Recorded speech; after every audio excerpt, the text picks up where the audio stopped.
They want us to believe that, no, he killed himself. Who does that? Who does that? You are busy preparing. You prepare everything. You even phone people to say, no, I'm coming tomorrow. I'm coming tomorrow. He was calling people in his constituency, telling them to prepare, that he was going to arrive today and he was going to be there for some days. Why would a person that has got emotional issues and wants to kill himself be preparing people to say, I'm coming? People are expecting JJ today to arrive in Petauke. They were expecting to arrive in Petauke. He went to his other woman to tell her, to say, tomorrow I'm going to Petauke. And he couldn't stay. He was going back to his main house so that he can prepare and go. So already there, we can completely rule out the issue of, no, JJ could have been emotionally whatever. No, it is completely out. There is no way.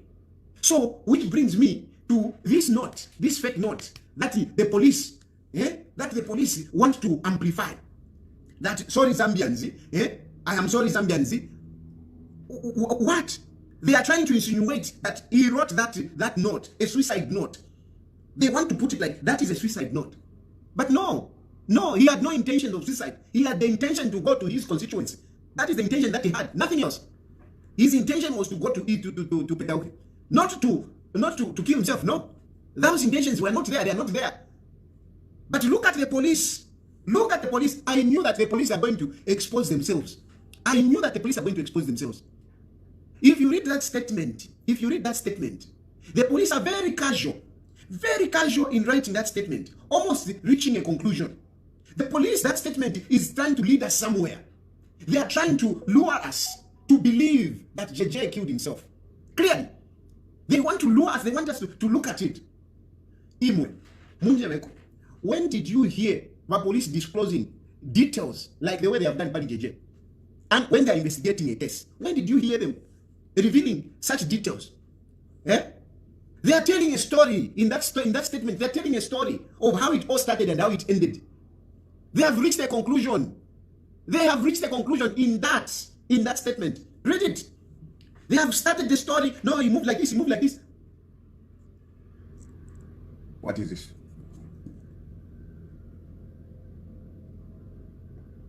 This one also is just whatever. They are telling a story and they want to conclude it. They want to conclude in that statement.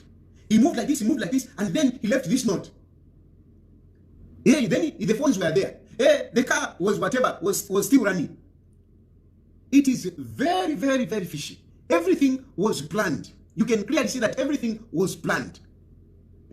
Because Baka Pokola, they don't usually disclose some of this information. Especially, when did you see Baka Pokola disclosing a suicide note? They don't. They don't. If they find something that somebody wrote, they don't. That what was written there. Tell me, we have had so many such situations. Tell me where you saw the police releasing these notes. They don't release these notes. They don't, even if you do it. But Baka Pokola, they don't release these notes. They don't. Especially on the first day of investigation, first day. Why are they leading us? Why do they want us to think in this manner? Why? Why do police want us to think in this manner? Because those who have done investigations, I'm not an investigator. They say, don't believe nothing. Believe nothing. You don't know anything until you find out. Believe nothing and you don't know anything. You don't make conclusions, but that statement, they are making conclusions. And what is very surprising, once Kalamba, you people who have lived and watched police investigations, it's rare that you will see a note. Go and check where on the police, put it in a statement, quoting what he wrote. What he wrote. How do they know that he is the one that wrote that one? And are you telling me in that car, these are the only things that you found? I'm a phone, now this note. Are you telling me? I'm asking them of him, but just this. Just this. Because this will make people think in a certain direction. This will make people think in a certain direction. They are releasing this information to prepare your mind. But no, bring back JJ. Bring back JJ. Because that note couldn't have been written by JJ. It is not possible. Because JJ was going to Petauke. He was going to Petauke. And okay, fine. Who decides to end his life? Who decides to end his life? Imagine, I'm coming from wherever I'm coming from. in the night and I want to end my life, do I park my car and disappear? Where am I disappearing to? Who does that? Who ends his life like that? Yeah? Who ends his life? You park your vehicle, you go somewhere where they can't find you, and you end your life. How? Who does that? It is amateur job that you are doing, and typical of you, by you PND. You do things very emotional. You don't think. You don't calculate 1, 2, 3 steps. You don't. Even when you are just emotional, you must have been following JJ. You got him, and that's what you got him and took him somewhere. But you didn't think of what will follow. You are very down. That is very down. This job that you have done on JJ is very, very poor. Very, very bad. And you have exposed yourself. You have exposed yourself. Number one, wakapokana mwishiva palecho mwishive. Palecho mwishive. Ngata palecho mwishive. Ngata mulembele statement fila mulembe. Go back to other incidences of similar situation. Go and see the statements that you give. Why are you telling a story that is ending? You are telling a story. You are leading us to think in a certain direction. Why? Why? Why? Eh? Why? Why are you leading us in this direction? So who does that? Who leaves a car? I look at no, therefore I want to end my life. And what about the windscreen? What happened? How did it, what happened to that windscreen? Because it is clear somebody hit the windscreen. It is clear he was removed from the vehicle. He was removed from the vehicle. It is very clear. So, Bakapokola really, you had the interest of looking at this case objectively. You wouldn't have spoken about that note. You wouldn't have spoken about that note. You wouldn't have spoken about that note. You wouldn't have spoken about the phones. You wouldn't. You wouldn't have spoken about that. You wouldn't have spoken about those things. But you know, you are preparing, you want to prepare the mind of the people. But no, it's backfiring on you. No wonder you are coming out as the worst police officers in the world. Zambia DT is very clear. You are coming out as the worst police officers because this is the kind of useless work that you do. This is very useless. Right from the word go. Right from the word go. You can't respond. The engine was running, the doors were open. How many doors were open? Which doors were open? Yeah? How many other people saw the vehicle? Where that vehicle was left? How many other people? And listen to that statement. Listen to that statement. The police searched all around. We want a statement. The police searched all around. They didn't find anyone. One of the statement. The police searched all around. They didn't find anyone. What do they mean? They didn't find anyone. So there were no people all around that area. They didn't find. There were no people all around there. Are you telling me? Eh? When you went to search, you were Remy, you were at Nani, Reamonga. When you went to search, there were no people around. There were no people around. No one was around that area. No one. Eh? No one. Yeah? No one. Oh, what do you mean? They didn't find anyone. Are you trying to say they didn't find anybody around? Is that what you're trying to say? Is that what you're trying to say? You are trying to tell us that they didn't find a body around. Because if you tell me they didn't find anyone, are you sure? Where you found the vehicle, are you sure there was no one around? Yeah? No vehicle even passed there. When you were searching, there was no one around. Yeah? Is that what you're telling me? No one around. No one. What do you mean no one around? Are you trying to say they couldn't find anybody? Now, why are you talking about a body? Because that's what you mean there. Because you can't tell me that there was no one around that area. No, they searched around. They didn't find anyone. It is not true. It is not possible. That area, that public area, there are a lot of people that pass. There are a lot of people that are walking. So certainly, it is not possible that when you went there, there was no one around that area. No, it's not possible. It's not possible. What you mean is that they didn't find a body. Why are you talking about a body? Why are you talking about a body? Eh? Why are you talking about a body? You are preparing our mind. You are preparing our mind. But no, let us not accept Zambians. JJ is alive. JJ is alive. Why do I say he's alive? JJ is alive because if they wanted to kill him, whoever took him, they would have killed him there and then. They would have killed him there and then. There was no need, to take him out of there. There was no need. There was no need. They would have killed him there and then. If they are just assailants, if they are just assailants that go out to, sort out somebody, they would have sorted him out there and then. They would have sorted him out there and then. There is no way they would leave the car there, whatever, and even a note. No. They took him somewhere. He's somewhere and he's alive. He's alive. The only thing is, now they have realized that they made a mistake and they don't know what to do. And they're wondering, if we release him, he's going to talk.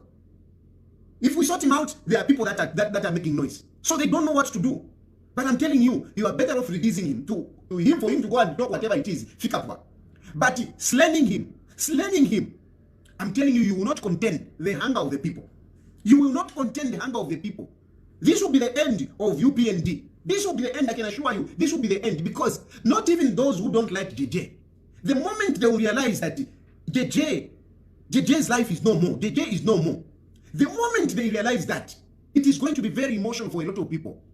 It is going to be emotional for a lot of people. And you know, these emotions will only trigger reactions of the already existing frustrations that are in the country. At the moment, there are a lot of frustrations. People are frustrated. Young people are frustrated because you have not given them jobs that they hoped for. They went to vote for you at 03. They were queuing up to vote for you, hoping to get jobs. They have not gotten those jobs. They haven't gotten those jobs.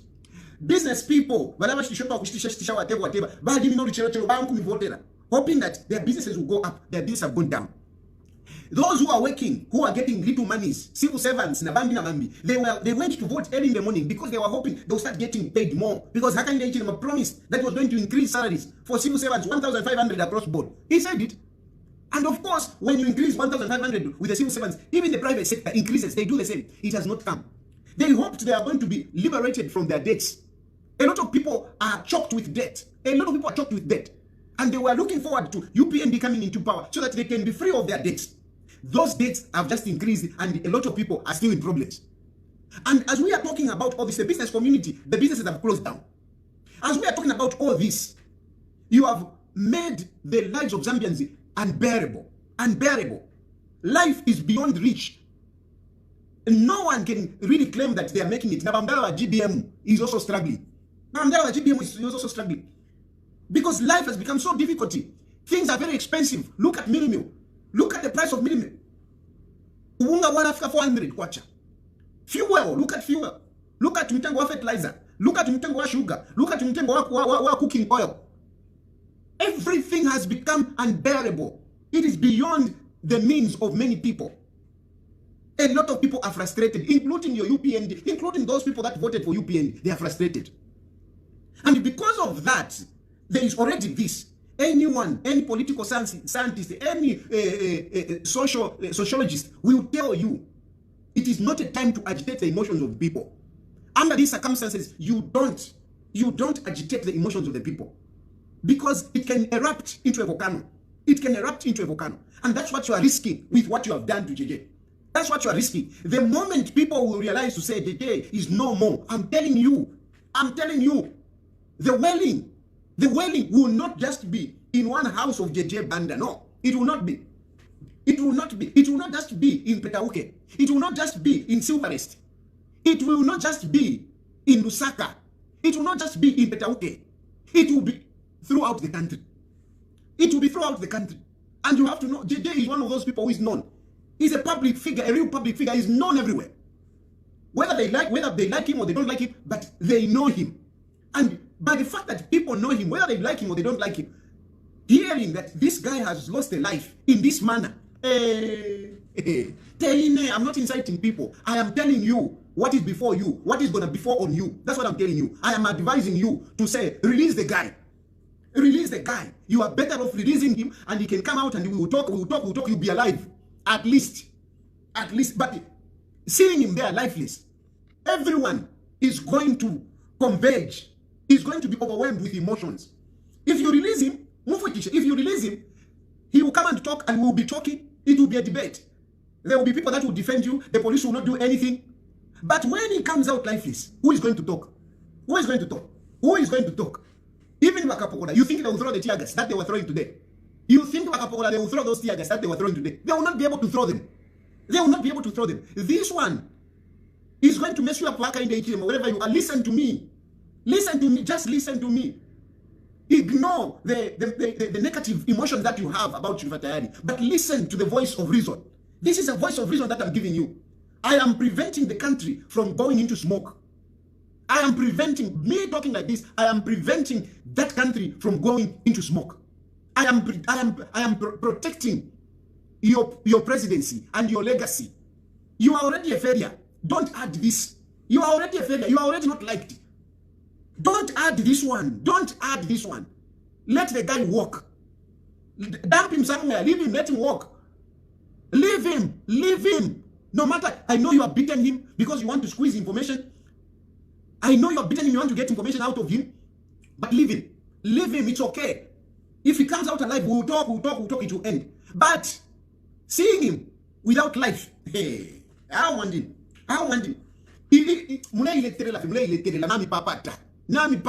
You don't like me.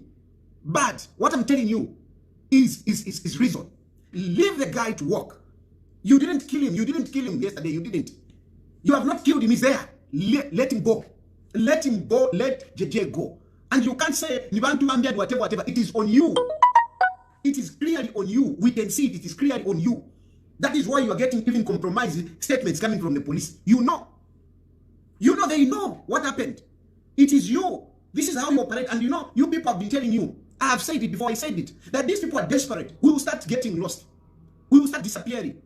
Now you are seeing it. I told you this. I would have been one of those people that would have gone. I would have gone myself. I would have gone. When those assailants came to my house, they came to my house masked like that. They drove the car in the yard to pick me. They were going to take me the way they took JJ. They were going to take me. And I would have disappeared.